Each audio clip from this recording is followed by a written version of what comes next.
was. I was named after the guy who played Thomas on Miami Vice. Despite the fact that I was born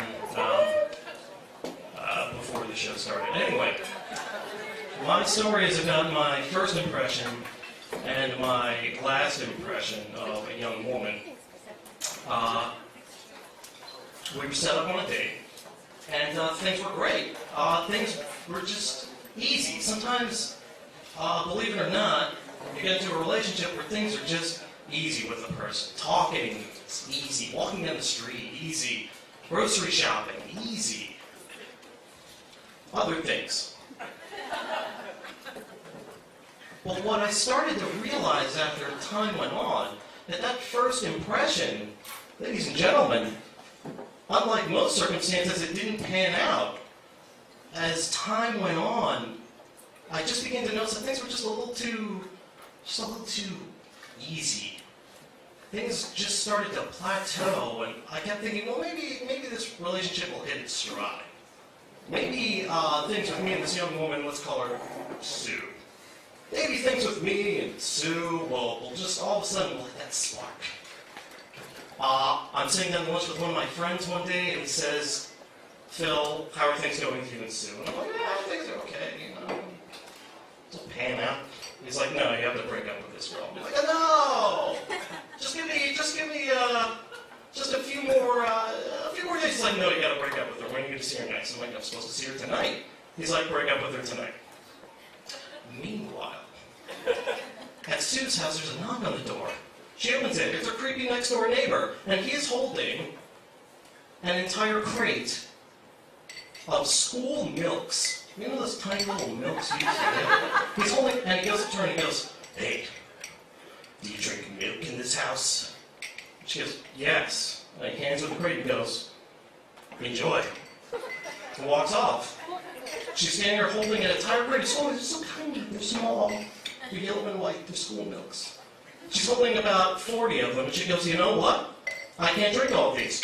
I'll bring some over to Phil. Meanwhile, back in my place, pacing back and forth. How am I going to do this? What am I going to do? What am I going to say? There's a knock on the door. She comes in. I say hi. She walks in. I'm like, we need to talk. So I give her my reasoning. I'm like, things are great, and we have a good time, and there just has to be that spark. There's no spark. It was sparkless. So I give her my reasoning, but she went to law school, so she doesn't have any of that.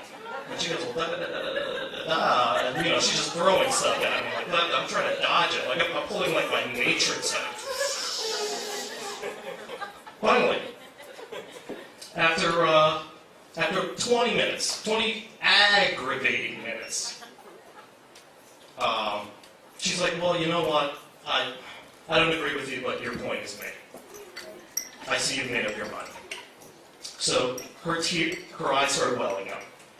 She's about to start crying. I feel really bad. Tears are coming down her face. And she, her bottom lip is quivering. And I feel awful at this point. And then, just all of a sudden, she goes, well, at least take the milk! And she grabs her school bag, and she unzips it, and as she stops, I can hear her crying. But all I can see are her pulling school milk. She's throwing them out there, she's throwing them on the counter, one after one. I'm just staring.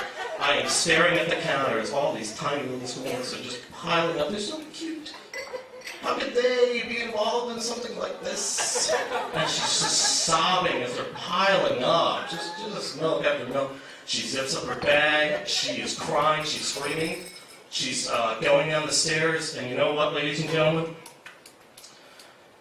As she stormed to her car and opened the door and slammed it shut and drove off, I couldn't help but think of the moral of the story. Why buy the cow? When you could have the milk for free. Thank you, ladies and gentlemen.